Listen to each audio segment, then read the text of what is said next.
salve! Estamos no ar com o podcast Desobediência Sonora, edição 171, com o primeiro episódio da série Leituras do Antifascismo, gente que interpretou o fascismo enquanto encarnava, 1915 a 1944, do historiador André Nicásio Lima, Godinho, nesta edição com uma apresentação geral desse projeto aqui de Leituras do Antifascismo, que foi ao ar pela Rádio Antena Zero no dia 1º de novembro de 2018. Todas as quintas vão ao ar os programas Desobediência Sonora, às 18 na Rádio Antena Zero com novas entrevistas e das 22 à meia-noite na Rádio Comunitária Cantareira, com seleção musical e nosso arquivo de podcast.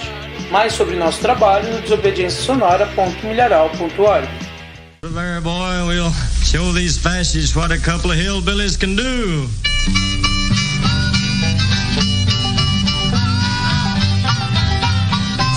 Estamos no ar com mais um Desobediência Sonora aqui na Antena Zero.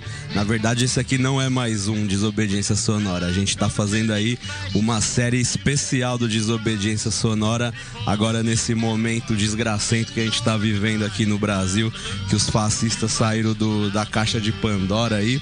Então a gente resolveu fazer uma série de programas para falar sobre o antifascismo, né? Porque se tem o fascismo, o antifascismo vai crescer aí. E aí, para falar essa ideia que a gente vai ter aí, várias ideias na verdade, eu tô aqui com o historiador André Nicásio Lima, o famoso Godinho. Valeu, Godinho, ter colado aí. Valeu, grande satisfação estar aí. Muito bom poder falar disso, partilhar aí o que vem aí dessas leituras sobre o antifascismo. Aí vai ter Godinho para vários programas aqui, hein? e aí também dando uma mensagem, né, pra galera que tá todo mundo meio desesperado. A gente combate o fascismo em todos os lugares aí das nossas vidas. Então, fazendo programa de rádio, quem é artista, quem tá militando em movimento social, quem joga bola vai na torcida organizada. Então, em todos os lugares você pode combater esses vermes fascistas aí. E aí, começando o programa, a gente vai fazer hoje essa série aí de leituras antifascistas. A gente vai falar sobre vários autores e vários momentos. Aí, ô Godinho, queria que você explicasse aí pra galera o que vai ser essa série, sobre o que você vai falar. Bom, a ideia é partir da experiência de quem viveu o enfrentamento contra o fascismo enquanto ele surgia, enquanto ele ganhava força, ou quando ele estava no poder, ou tudo isso, né? A partir da experiência de vida dessas pessoas, né? Porque acho que está todo mundo pensando um pouco nesse momento como foi viver aquela experiência que é aquela que a gente costuma se referir nesse momento para pensar o que a gente está vivendo. Quando a gente fala que está vivendo uma onda fascista, isso é uma referência a uma experiência, nunca é uma repetição, as coisas não se repetem na história, mas é aquilo que de mais próximo a gente consegue olhar para entender um pouco o que está acontecendo com a gente, né? Então, olhar para isso sem ser a partir de um modelo, sei lá, de uma interpretação que simplesmente sai da cabeça de alguém e que tenta dar conta do mundo, e sim olhar para as vidas das pessoas que tiveram lá de carne e osso e fazendo enfrentamento contra o fascismo e pensar alguma coisa a respeito dele. Então a gente vai falar aqui de pessoas que foram atingidas em suas vidas pela ascensão do fascismo, principalmente na Alemanha, mas também em outros países da Europa, e vamos falar de como que foi como que o fascismo chegou na vida dessas pessoas, as atingiu, né? Alguns morreram, outros foram perseguidos, tiveram que ser exilados e assim por diante, e como que elas interpretaram, reagiram na prática, né? Na sua prática cotidiana. Como você falou, essa coisa da arte, da cultura foi parte disso, né? Acho que eu ainda vou falar um pouco disso ao longo desses programas. Teve muitas frentes diferentes, né? Claro que não é olhar para isso para a gente repetir isso como uma receita, até porque eles perderam, né? No sentido de que o fascismo foi derrotado com o auxílio de forças que em grande parte adotavam suas estratégias. Quer dizer, não dá para olhar com ilusão nem pro lado soviético, nem pro lado americano, inglês, de quem venceu o fascismo militarmente. e tem que olhar para eles sabendo que boa parte dos quadros que sobreviveram ao nazismo foram incorporados ao Ocidente. Boa parte das estratégias de mídia, por exemplo, que o Goebbels desenvolveu, que o Hitler desenvolveu, foram usadas pela grande mídia ocidental e pela propaganda stalinista.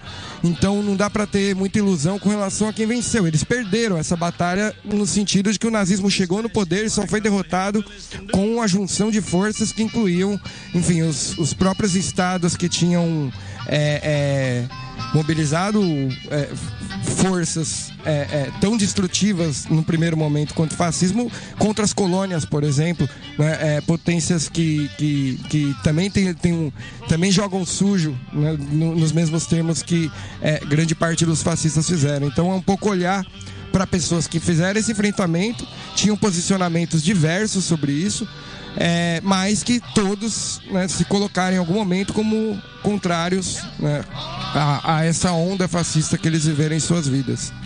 E o que vai vir pela frente aí, né? Porque a gente vai fazer uma série de 6 programas, né? Esse primeiro aqui é mais uma apresentação, falar sobre o que é o fascismo, e depois a gente vai entrar aí em programas temáticos, né? Sobre o que você vai falar? Quais autores? Como que vai ser o formato? Bom, depois desse primeiro programa aqui, a gente vai fazer... O primeiro vai ser sobre o Walter Benjamin, que foi um pensador, enfim, alguém que atuou na prática também, né, na luta cultural principalmente, assim, um teórico que percebeu por diversos caminhos, né, os sinais daquilo que estava vindo na política europeia, foi analisando um pouco a ascensão da violência fascista antes mesmo dela chegar como um projeto de poder, né, foi percebendo, interpretando isso ao longo do tempo e que acabou muito mal nessa história, né? Ele foi uma das pessoas que não sobreviveram a esse processo, ele morreu.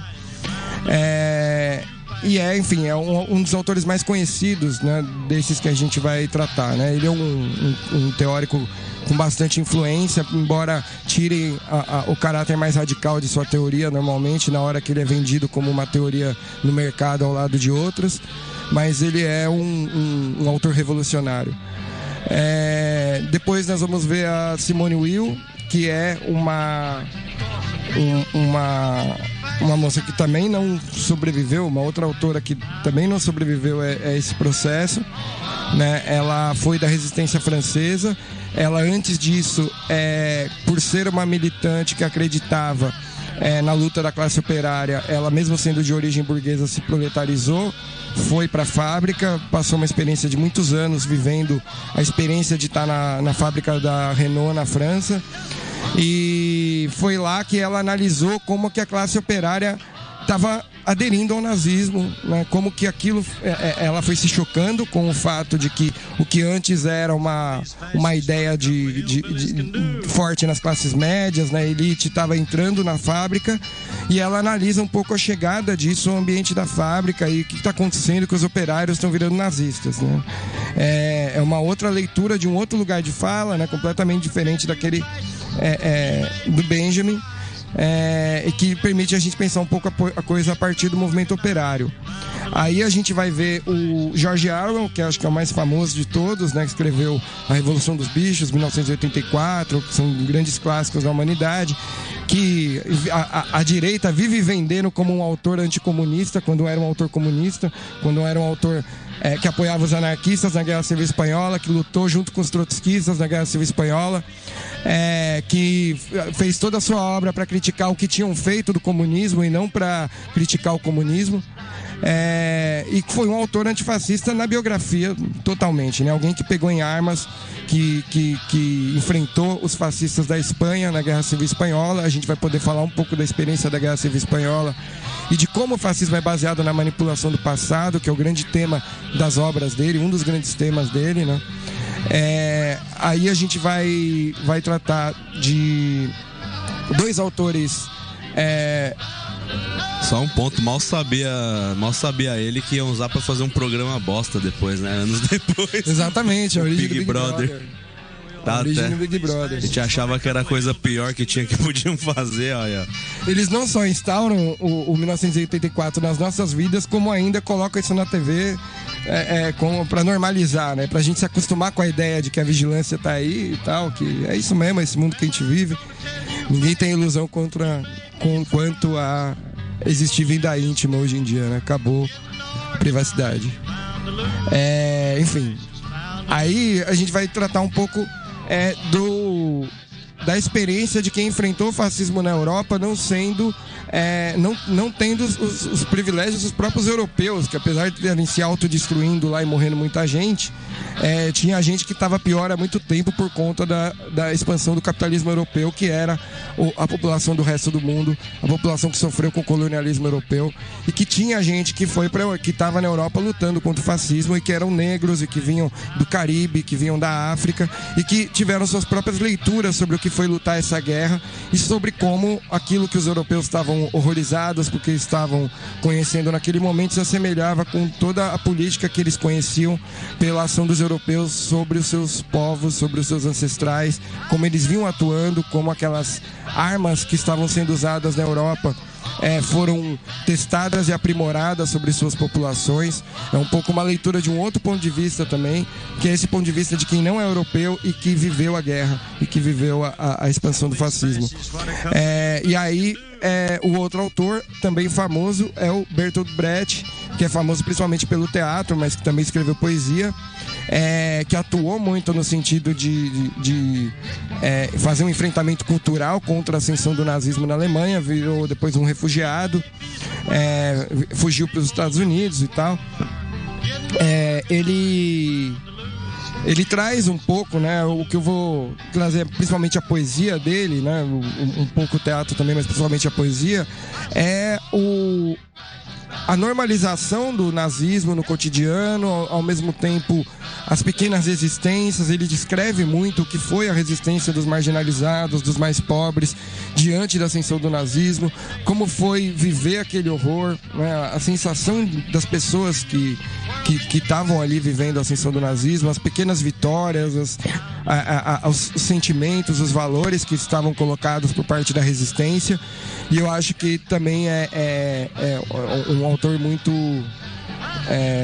bom para a gente pensar, né, o que foi esse período. Então todos esses autores têm em comum o fato de que eles eram antifascistas, eles fizeram de alguma maneira um enfrentamento ao fascismo e eles interpretaram de acordo com essa experiência, com as leituras que tinham e tal, o que eles estavam vivendo, né? Não é propondo nenhuma leitura fechada sobre o que é o fascismo, se a gente está vivendo o fascismo, mas é uma leitura que abre portas para a gente olhar esse fenômeno por vários lados. É um pouco isso. Bom, vamos ouvir aí uma música. Um cantor de folk aí norte-americano, também antifascista.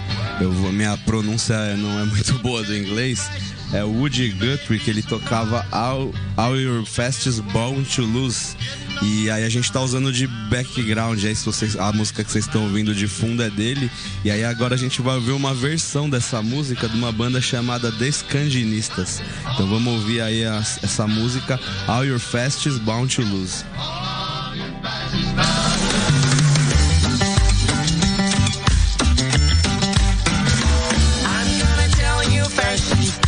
You might be surprised. People in this world are getting organized. You're about to lose. You flesh is bound to lose. Race, hatred, cannot stop us. This one thing we know. Your protection, Donald Trump. Greed has got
this one you're bound to lose. You, flesh is bound to lose. You gotta be strong. Now the Babylon to the new generation. Give up a time. Spread the word across the nation.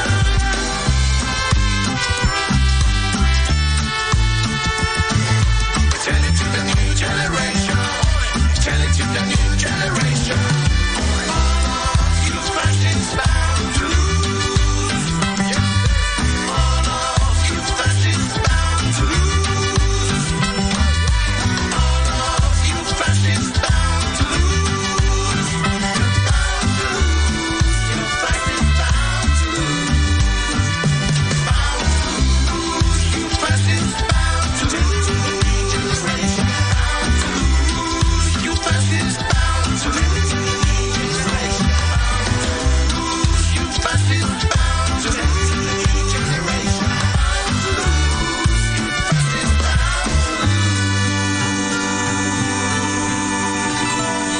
Boy, we'll show these fascists what a couple of... Estamos aí de volta com Desobediência Sonora aqui na Antena Zero, a rádio que não toca só o que você quer ouvir, mas o que você precisa escutar. E aí a gente tá precisando escutar bastante os antifascistas aí de hoje e de antigamente. E aí voltando aqui com a conversa com o Godinho, falando sobre leituras antifascistas aqui. E aí essa daí é o primeiro programa de uma série de 6. Godinho, teve uma discussão aí na mídia aqui no Brasil sobre se a gente tá vivendo realmente uma ascensão fascista, ou se é proto-fascista, ou se não é, ou se o Bolsonaro é só um, como é que eles falaram? Um soldado das guerras culturais, que falaram por aí, né? Então muita gente tem essa dúvida, né? Porque a gente falava até pouco tempo que o Alckmin era fascista, e hoje em dia tem gente que tá dando, pelo amor de Deus, volta Alckmin, fica Temer. Tipo, né? Tem essas confusões que se fazem, né? Que a gente exagera um monstro e acaba outros monstros deixando um pouco de lado, como se fosse alguma coisa boa. E eu queria que você falasse isso, se você acha que... O que é o fascismo, né, de fato, e se a gente tá vivendo essa ascensão mesmo, ou é uma outra coisa? Bom, a resposta curta é sim, é fascismo, né? É fascismo. Significa. Porque... Significa. Porque, assim, a gente pode interpretar o fascismo a partir de vários caminhos. Eu acho que eu não defendo nenhuma leitura fechada aqui sobre isso. A gente está num momento de luta, de confrontação política muito forte, e em qualquer confrontação as pessoas nomeiam seu adversário de alguma maneira, e até pouco tempo nós tínhamos um enfrentamento político dentro dos termos de uma democracia liberal burguesa, com tudo que ela implica, incluindo violência contra os mais pobres e tudo mais, que não é uma coisa só do Brasil, né? Quer dizer, e com toda a violência também colonialista da nossa história, que é especificamente do Brasil, tudo isso junto. Mas que é diferente de quando a gente tem um projeto político que está disposto a ultrapassar qualquer limite para eliminar a oposição a ele, né? Quer dizer, que está deixando isso claro há muito tempo, que vem usando estratégias que são estratégias muito semelhantes à experiência fascista. Então, quer dizer, acho que antes de mais nada vou procurar definir mais ou menos por alguns caminhos o que foi o fascismo e por que ele é uma referência, entre outras, que a gente pode fazer, né? Eu acho que ele é mais rico como referência para entender a nossa realidade do que, por exemplo, o das ditaduras que a gente viveu no Brasil, que não foram ditaduras de mobilização de massas. O exército não ficou tentando fazer com que todo mundo pegasse em arma contra os comunistas. O exército queria que ninguém pegasse em armas a não ser ele mesmo, e controlou a situação. É diferente de você jogar com ódio da população inteira para que elas façam o serviço de ir para cima da oposição, por exemplo. Então eu acho que a gente, quando olha para a experiência fascista da Itália, da Alemanha, da Espanha, enfim, dos países europeus da época posterior à Primeira Guerra Mundial, a gente está se aproximando um pouco mais. Bom, o fascismo pode ser visto como, do seu ponto de vista, estratégico. Quer dizer, ele é uma estratégia contra-revolucionária, uma estratégia possível que em momentos de crise quem detém poder e capital na nossa sociedade pode adotar para exterminar seus inimigos. Quer dizer, quando há uma ameaça de perda do controle de quem está por cima da nossa sociedade, né, daquele 1% que está nas grandes corporações, que está no topo do aparelho do Estado, que está entre os generais, que está lá em cima da estrutura de poder e da estrutura econômica da nossa sociedade. Existe uma decisão por parte deles por abandonar as aparências civilizadas de uma democracia, de um sistema aberto e simplesmente usar estratégias que visam a eliminação do adversário. A gente está diante do fascismo. Quando visa transformar todo o sofrimento produzido por aquela sociedade em canalizar todo esse sofrimento em cima de minorias, a gente está falando de uma experiência fascista, quer dizer, para que não se confronte quem realmente tem poder inventa inimigos e diz: eles têm poder e eles precisam ser atacados, eles são a elite e não nós, eles são os inimigos e não nós, eles precisam jogar essa raiva para algum lado e usam estratégias que estejam disponíveis naquele momento, sem escrúpulo algum, para conseguir manter o seu poder social, enfim, e o seu poder econômico, mesmo numa conjuntura em que tudo está derrubado, né? O mundo está caindo, né? Eu acho que a gente não pode olhar para o fascismo de um ponto de vista nacional nunca. A gente está aderindo aos termos deles se a gente olha e acredita que as fronteiras representam alguma coisa mais do que uma invenção das próprias burguesias dos estados para organizar a política. Quer dizer, o que eu quero dizer com isso? O fascismo é um fenômeno mundial. Ele não está só no Brasil. Hoje em dia ele está nas Filipinas, hoje em dia ele está na Polônia, hoje em dia ele está na Turquia, hoje em dia ele está nos Estados Unidos, né? Como uma força de mobilização de massa que direciona o ódio contra minorias e para o extermínio da oposição a um projeto que é o projeto de quem realmente tem poder. Então, os paralelos que eu vejo que permitem a gente encarar isso como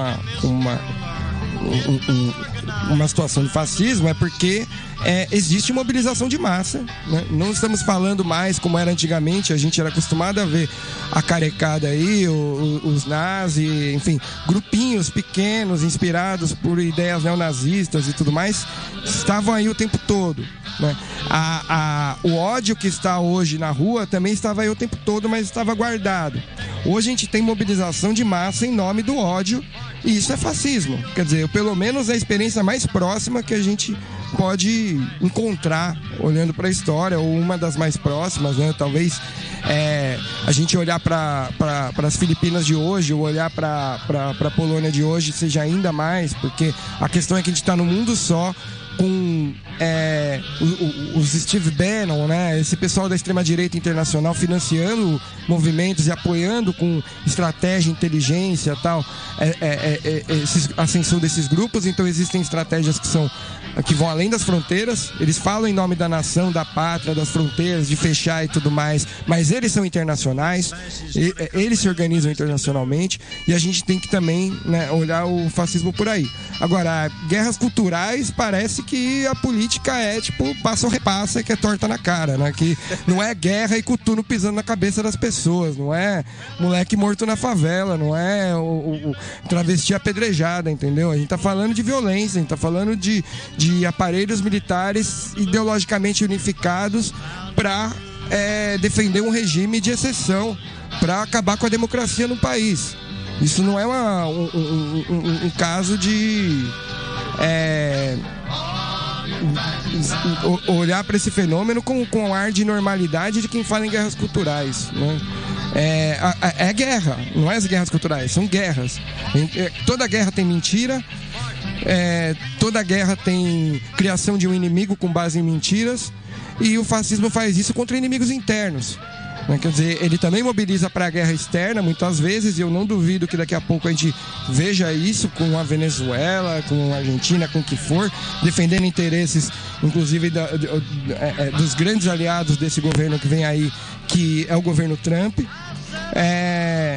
Que o Brasil vire, né, uma tropa de choque que sai invadindo o país, mas que a princípio é uma força que usa as táticas de guerra, as táticas militares, para promover uma guerra contra aqueles que são a oposição à existência desse regime, seja porque defendem a democracia, seja porque seja uma minoria social, seja porque, enfim, por qualquer razão se opõe a isso, porque é contra a guerra, porque é contra a agressividade desse sujeito, porque não quer viver no mundo desses valores, né?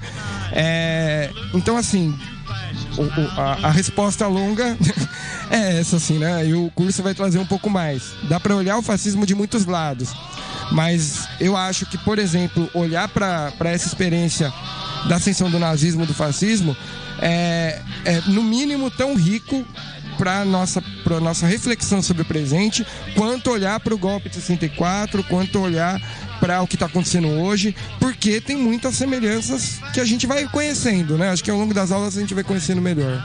Bom, então vamos aí ouvir mais uma música. Agora a gente vai ouvir o The Sovereigns com Alerta Antifascista, e aí a gente vai entrar no intervalo e volta para continuar essa conversa aí com o Godinho.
Today.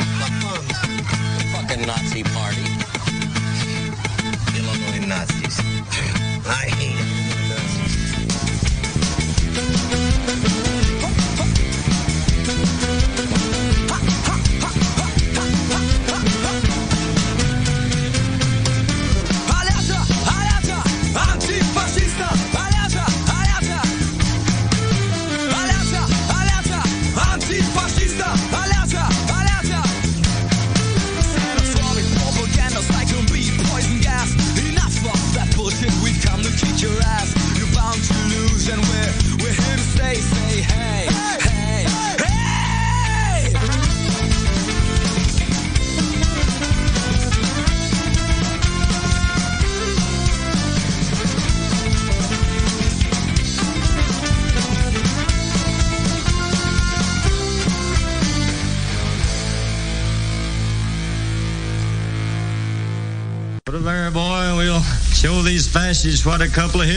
Estamos aí de volta com Desobediência Sonora aqui na Antena Zero.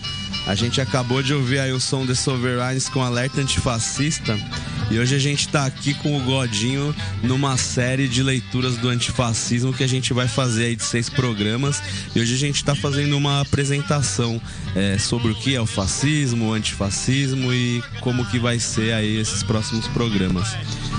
Você falou, Godinho, agora há pouco, sobre a diferença do fascismo europeu, né, do começo do século, com a ditadura militar do Brasil e as latino-americanas aqui, que tem diferenças, né? Eu queria que você falasse um pouco, você também como historiador, que estuda aí o processo de como, né, do Estado brasileiro, que sempre tem os militares aí por trás, que você falasse um pouco desse apanhado histórico, né, do Brasil, porque embora seja internacional, o fascismo também tem algumas especificidades, né, nacionais, né? Queria que você falasse um pouco sobre isso, pra gente entender o momento que a gente tá.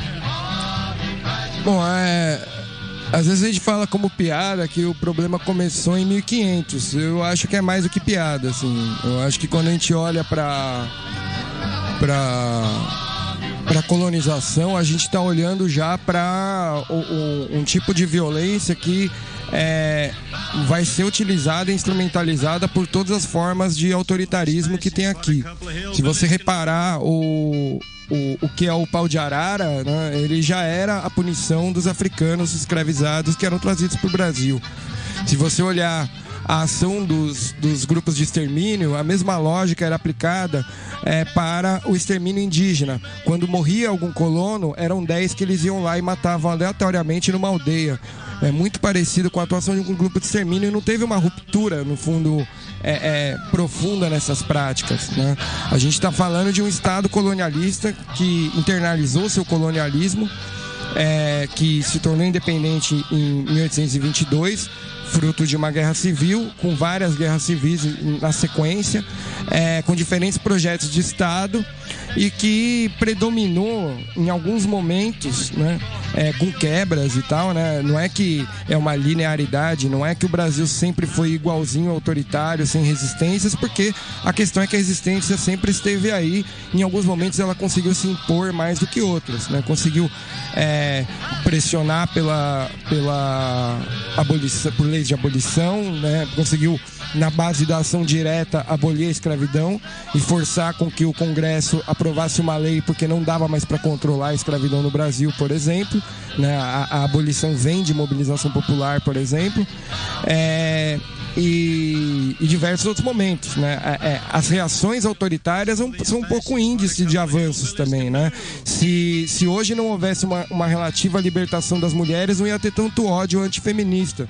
Se hoje não tivesse uma relativa libertação das opressões do colonialismo e do racismo, não teria um racismo tão violento, tentando voltar a algo que eles idealizam que tenha sido a felicidade brasileira, que era a felicidade da bolha branca da elite, onde as pessoas estavam a princípio, né? Ou quem formulou esse tipo de coisa e que infelizmente se popularizou na base da mentira. Mas assim, o colonialismo precisa ser visto com certeza como talvez o principal caminho para a gente entender o fascismo brasileiro. Eu acredito que o principal, quer dizer, a gente tem que olhar para a experiência brasileira, mas a gente tem que olhar para a ditadura militar, que é muito importante, né? A ditadura de 64, mas também mais longe que isso. Quer dizer, a ditadura de 64 é importante, eu acho que tem coisas que só se explicam por ela hoje. Eu acho que parte do projeto político em torno desse sujeito que agora vai ser presidente do Brasil é parte de o que era a linha dura da ditadura. Quer dizer, de um projeto que acabou derrotado nos anos 80 e guardou seu rancor e veio com tudo agora para atacar. Por isso que eles não gostam da Globo, inclusive, porque a Globo traiu a linha dura, né? Ela, claro, como qualquer empresa, pensa em primeiro lugar no dinheiro. E aí ela viu que o povo não estava mais aceitando mais a ditadura nos anos 80 e passou a se dizer portadora da democracia, a criticar o regime militar, traiu aqueles que tinha permitido que ela existisse, né? E aí hoje ela está colhendo o rancor dessa traição também, né? Então a ditadura é importante, mas, por exemplo, olhar para o que foi na época em que o nazismo estava na Alemanha, o fascismo estava na Itália, o que foi o movimento fascista no Brasil, o que foi o integralismo, o que foi o plano Cohen, né? Uma estratégia de poder tipicamente do nazismo, do fascismo, que é de criar esse inimigo comunista perigosíssimo, que é uma conspiração judaico-comunista, tal. Eles fizeram todo um plano, divulgaram no rádio, tinha o impacto que hoje tem Zap Zap, tudo junto, rádio, TV, porque era a grande comunicação que todo mundo tinha. Lançaram esse comunicado falando: olha, os judeus e comunistas estão aliados para dominar o Brasil, eles vão queimar as igrejas, estuprar as mulheres e o povo precisa se defender. É uma estratégia tipicamente nazista, né? Inventar uma mentira desse tamanho, que foi uma reação à intentona comunista, como eles chamaram, o levante comunista de 35, e que é muito próximo realmente da experiência do nazismo. Se a gente olha nessa época o massacre do Caldeirão, né, que foi um bombardeio aéreo contra um povoado de romeros cristãos, seguidores do Padre Cícero, que tinham passado a seguir um outro líder religioso, o Beato José Lourenço, né, lá no Ceará, e criado uma comunidade cristã. O que aconteceu? O Vargas mandou bombardear essa comunidade, matar todo mundo, né, cometer realmente um genocídio de romeros cristãos no sertão do Ceará, e em nome do anticomunismo, né, de gente que não tinha absolutamente nada de comunismo. Ele usou o mesmo argumento do Plano Cohen para bombardear romeros cristãos em nome de um inimigo interno que era totalmente ilusório, porque os comunistas já tinham perdido logo depois do Levante. Estavam todos presos ou fora do país, sendo torturados. Eles não estavam fazendo mais nada, os comunistas, né? Então, isso já aconteceu muitas vezes no Brasil. E 64 é importante, não é diminuindo a importância disso, mas eu acho que a gente não pode tentar reviver um período histórico, seja ele qual for, quando a gente vai fazer um enfrentamento, porque a gente vai errar estrategicamente se a gente fizer isso, porque as experiências históricas nunca se repetem, e que a gente às vezes fica muito preso na narrativa de 64, e tem que olhar para diversas outras coisas. Lutar também, né? Eu errei, mas acertei. Lutar e olhar para todos esses lados. Bom, vamos ouvir aí mais uma música. Agora a gente vai ouvir a banda Mosca Negra tocando Alerta Antifa. Hoje as músicas têm um nome um pouco parecido. Não foi uma escolha por acaso. Bom, então vamos ouvir aí o som e a gente volta com a ideia.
Show these fascists what a couple of hillbillies can do. Estamos aí de volta com Desobediência Sonora aqui na Antena Zero.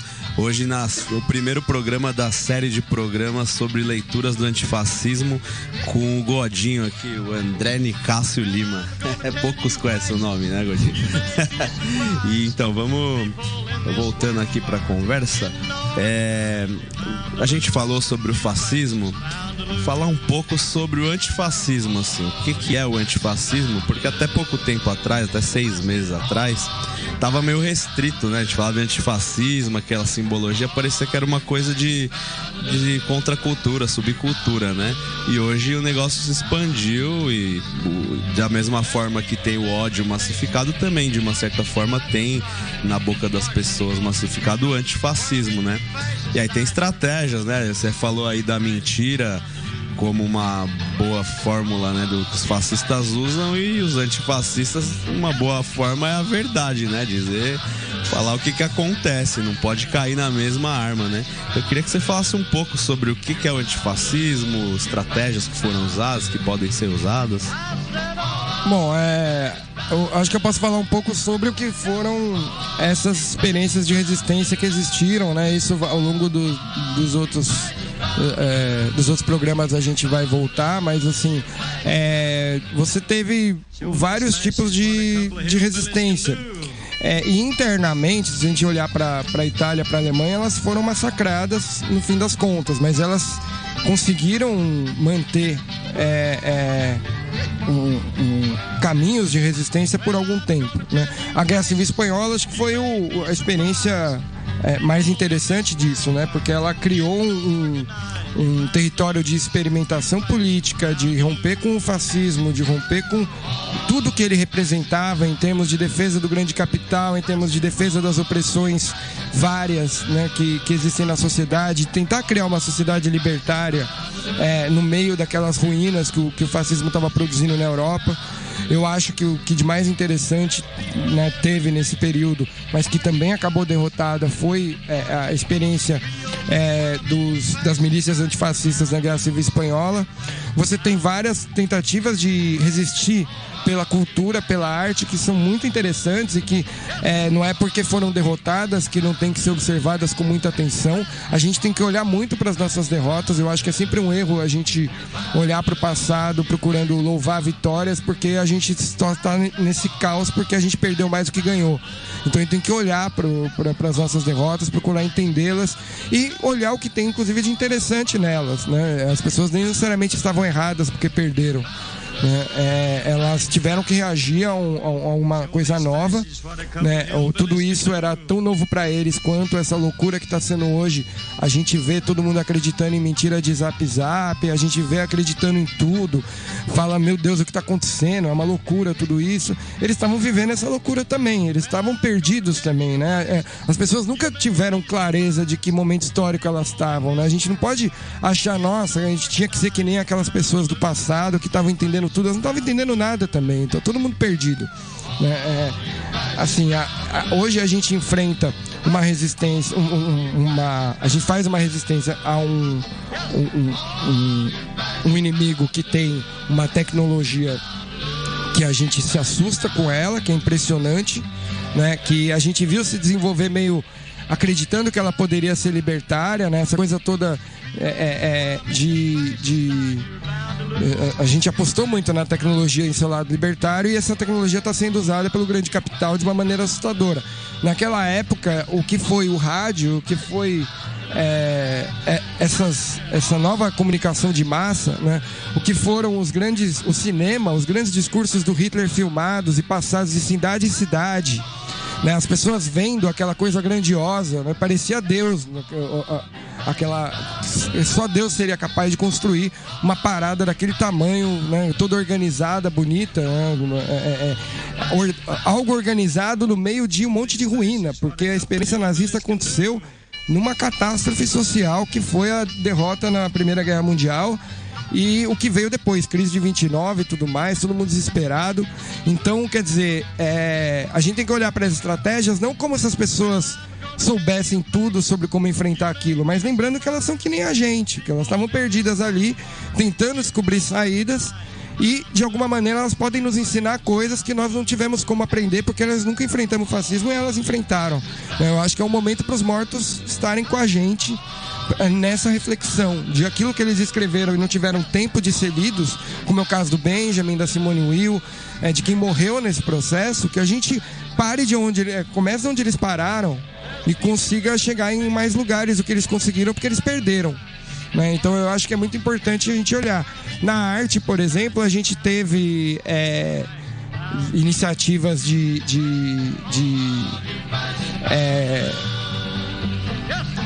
muito próximo do que a gente pode chamar hoje da contracultura, estavam colocados lá, né? No surrealismo, nas vanguardas artísticas que estavam mostrando que as imagens eram uma construção, porque para desconstruir Hitler era preciso desconstruir a imagem que parecia alguém muito poderoso, que só poderia ser uma força sobre-humana, uma força divina que estava ali, né? Um mito como se faz hoje, né?